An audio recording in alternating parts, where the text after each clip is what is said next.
네, 앞서 들으신 것처럼 서울시가 기후위기에 대응하기 위해 추진하는 것 중 하나가 수소차 도입입니다.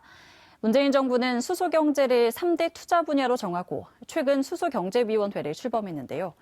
우리나라는 수소사회로의 진입을 어떻게 준비하고 있을까요? TBS 기획보도, 오늘은 수소차와 수소충전소 이용 현황을 점검해봤습니다. 지난해부터 수소차를 타고 있는 김남훈 씨. 수소를 넣는데 기본 1시간이 걸리다 보니 다른 지역 충전소로 발길을 돌린 적이 한두 번이 아닙니다.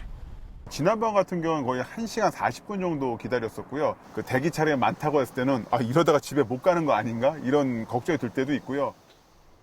서울 지역의 수소차 1000여 대가 이용할 수 있는 충전소가 현재 2곳에 불과하기 때문입니다.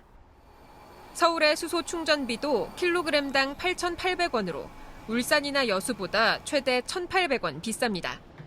금액이 예를 들어서 8,800원인데 9,000원이라고 생각해도 그대로 사용할 수밖에 없다고 봐요. 지난해 정부의 수소경제 로드맵 발표 이후 수소차 보급은 늘었지만 관련 인프라는 열악하기만 합니다. 지난 5월 국내에서 판매된 수소차는 모두 7,300여 대입니다. 이에 반해 이용 가능한 수소 충전소는 이곳 국회 충전소를 포함해 전국에 20여 곳뿐입니다. 충전소 설비 설치와 운영에만 수십억 원이 드는 등 기본 투자 부담이 크기 때문입니다. 하루 종일 8시부터 밤 12시까지 해도 이윤이 안 나는 현실에 지금 정책적으로 정부에서 지원이 없어요. 운영비 절감을 위해 수소도 CNG나 LPG처럼 셀프 충전이 가능하도록 법을 개정해야 한다는 주장이 나옵니다.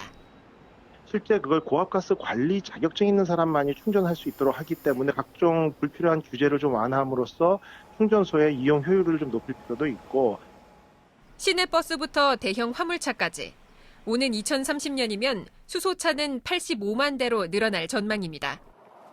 하지만 수소경제에 대한 정부의 장밋빛 청사진을 현실화하기 위해선 운전자들이 쉽게 이용할 수 있는 충전 인프라 확충이 시급한 실정입니다. TBS 구균진입니다.